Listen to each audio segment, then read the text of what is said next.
So karate's fighting, you train to fight. Welcome to Movie List, and today we're counting down our picks for the top 20 movie moments that make no sense whatsoever. Never let go. I will never let go, Jack. For this list, we're looking at scenes that made it into the final movie and were sometimes central to the plot, but still made no logical sense. Which one of these moments can you still not wrap your head around? Let us know in the comments. Number 20. The illegal kick in the Karate Kid. Having proper karate training was the entire point of the Karate Kid, and they had several trainers on the scene helping the actors train too. But even then, there's one little big thing they forgot about. In the final scene, Daniel kicks Johnny in the face and wins the fight.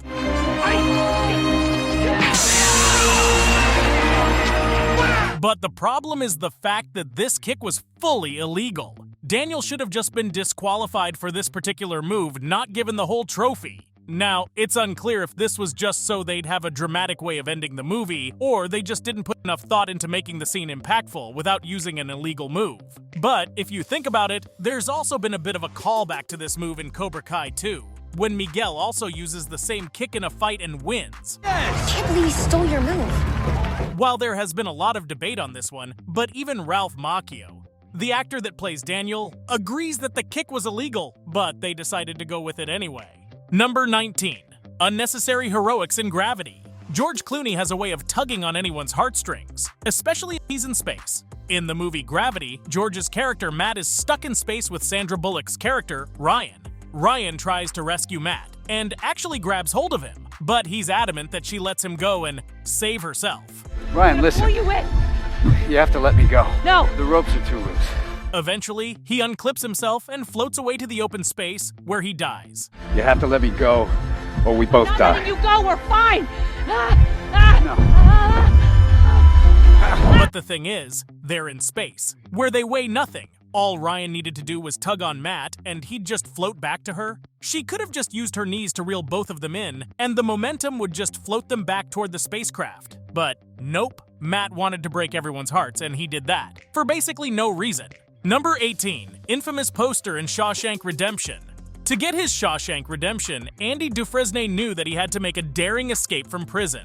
He did that by using a ball-peen hammer and chipping away at the wall, little at a time until the tunnel was made 20 years later.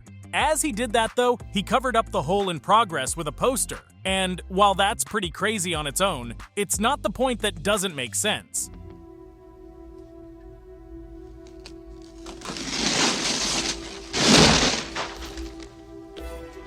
It's the fact that the poster was still on the wall after he had escaped. So who taped it back on after Andy left? Because there's no way he taped it back up that well from the inside. Number 17. Shrinking building in Ant-Man and the Wasp. There have been many supermassive heroes and villains over the last few decades, but Ant-Man is one of the few that can take anyone down while being super tiny. But he's just a man. When it comes to structures, that idea gets a little weirder. Because I'm not supposed to be out here.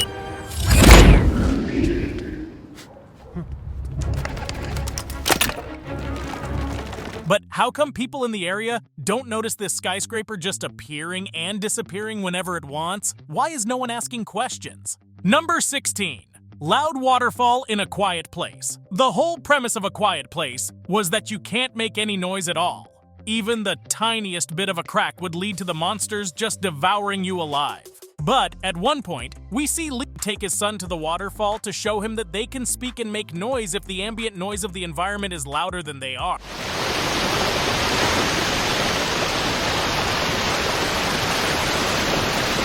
So, why don't they just move near the waterfall? Why do they have to go through life on the farm when the waterfall is right there and they can visit there wherever they want? The loud place is the answer. And they know it, but they still won't make use of it. Number 15. The climax fight in Aliens. Aliens is another one of those cult classics that you just can't get over, no matter how many years pass. Ripley's iconic lines have made their place in movie history. Get away from her, you b- But it's the final scene between her and the Queen Alien that takes things a little too far. After tricking the Queen into falling into the airlock, Ripley opens it. Even though the Queen latches onto Ripley's foot at first, when her foot slides off, it takes the alien monster with it into outer space. But you know who doesn't move? Ripley. She hangs on the entire time by the elbow.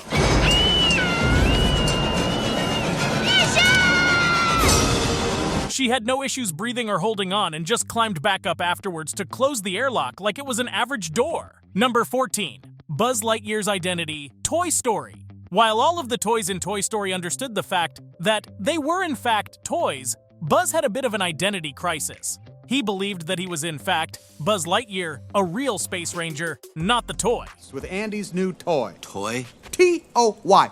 Toy. Excuse me, I think the word you're searching for is Space Ranger. But even then, whenever it came to being in front of humans, Buzz would still freeze up like everyone else. Buzz! It's so nice you could join us on such late notice. Oh no. Maybe he was just feeling a little bit of peer pressure, because this one made no sense whatsoever. Number 13. The language barrier in The Little Mermaid. When we first saw The Little Mermaid as kids, we just enjoyed the movie. But as time went on, there were little things that everyone started noticing that just didn't make sense. The biggest one of them all, though, is Ariel's strange choice of not communicating with Prince Eric basically at all, even when the situation really needed her to. Now, no, we're not saying she should have just spoken, since she signed her voice away. But that's just it. Ariel can write.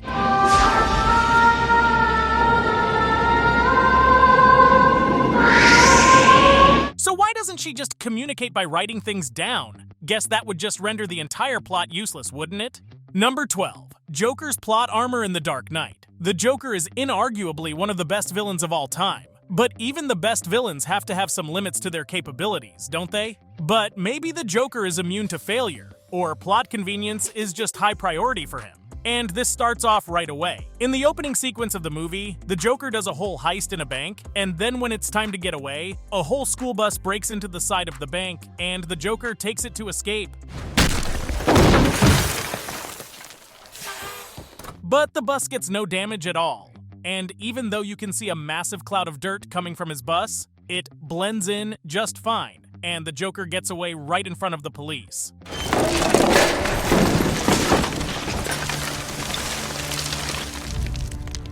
Number 11. Gabriella Freezing in High School Musical. Seeing the usually confident Gabriella just freeze on stage and be humbled for a few seconds made her character very relatable. But the thing is, her freezing up is something that doesn't even make sense at that moment.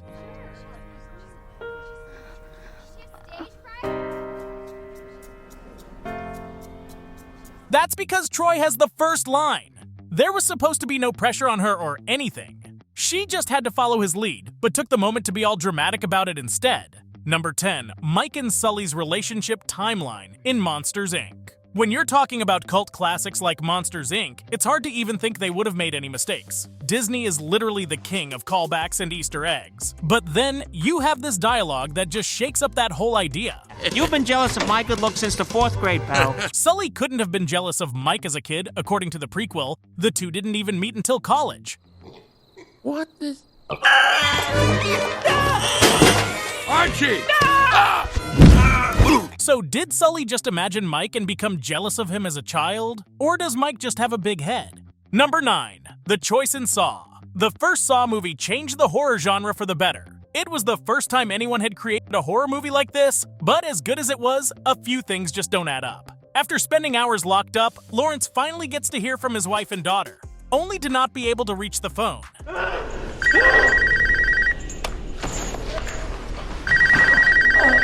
Instead of using the saw to drag the phone to himself, which was just inches away, he cuts his whole foot off to make it.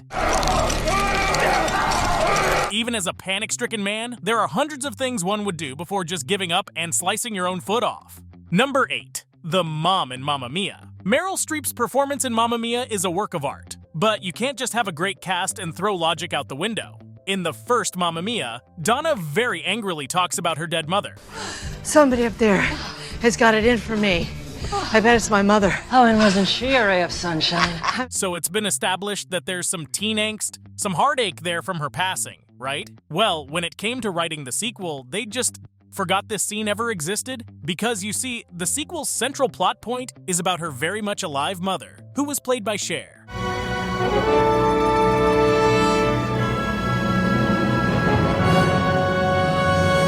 Number 7. Jack's decision in Titanic. This one's a classic. Titanic is one of the biggest movies of all time. But, at the same time, the main climax of the film just makes no sense whatsoever. You must do me this honor. You must promise me that you'll survive. After being the smart and witty Jack the entire film, at the end of it all, he doesn't even try to get on the door with Rose and decides it's best to just drown instead. Jack. Even Rose couldn't let go of this one. Number 6. The blood type problem in Face Off. Okay, so yes, Face Off was one of the strangest movies ever in terms of the concept, but if you move past it, the movie was quite great overall. Well, until the grand reveal that Sean is actually Castor, because their blood types are totally different from one another. Your husband, my Sean's blood type is O negative. Castor's is AB. But that's just the problem. If their blood types were different, how did they ever match for the face transplant in the first place? Number 5. Dapper police force in The Dark Knight Rises. It makes sense to want to look good in a movie, even if you're an extra. But sometimes your role just calls for something different. Sometimes you have to be a little extra rugged. That's what the scene called for when the police force in The Dark Knight Rises made it back after being trapped underground for 5 months. But that's not how it went down. All the officers came out clean-shaven, fresh haircuts, and no sign of any dirt on them either.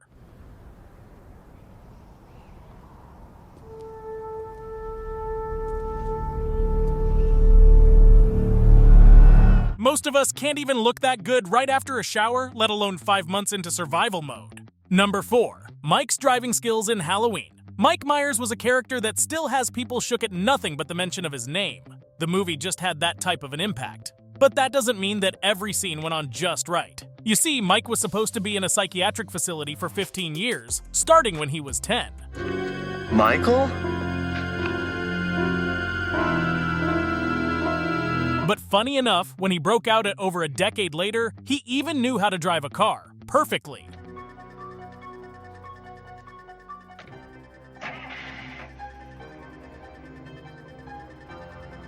There was no errors, no learning curve. He just went from murdering to peacefully driving around town without a problem. Murderer and a quick learner? That's what you call a truly deadly combination. Number 3. The casual scientist in Spider-Man 3. All of the Spider-Man movies across time have had their own crazy fan following, but nothing quite beats the love Spider-Man 3 got. This was the movie where we got to see the dark side of Spider-Man, and how he fights his way back to himself. But the darkness had more to do with the symbiote than Peter's inner troubles. Seeing a tiny symbiote, Peter was confused and took it to his college professor. What do you think? I've never seen anything like it. Seeing something like this would make any scientist scream with excitement, but this scientist basically just said, "Nice, alien, just don't touch it." Don't let any of that get on you. Why not? It has the characteristics of a symbiote, which needs to bond to a host to survive. And sometimes these things in nature, when they bind, they can be hard to unbind. Who lets a mini alien just walk out of their office with a tiny little hazard warning? Number 2. The Vegetarian Fisherman in Black Panther. Black Panther had such an impact that for like 2 years, everyone was going around Wakanda forevering everywhere. But despite how massive this movie was, some things made no sense whatsoever. But the most important one being that when T'Challa was taken to safety, it was a pair of fishermen that found him. One of our fishermen found him at the edge of the river border. He brought him to me. That's all great, but it's the fact that M'Baku, the leader of the northern tribe, said that they're vegetarian that really took the cake here. One more word, and I will feed you to my children. I'm kidding, we are vegetarians. Although it's a primitive way of living, the question here is that if they are vegetarians, why do they even need fishermen? Number 1. The whole plot of The Hangover. Las Vegas might be the sin and party city, but that doesn't mean that there's no security throughout the whole place. Partygoers do all kinds of crazy things, and a lot of manpower goes in to make sure that everything is done safely. But when it came to this iconic group, it seemed like the rules of Vegas just didn't apply. After drinking on the hotel rooftop and doing a toast, the men black out and realize that Doug isn't with them anymore. The entire movie is about them trying to find Doug and recollect their memories, only to realize at the end that they accidentally locked Doug on the rooftop after the toast. Hey guys! He's over here! Even though you can see the security camera right next to Doug on the roof, somehow no security officials noticed that a man was trapped there for an entire 24 hours? How does that even happen?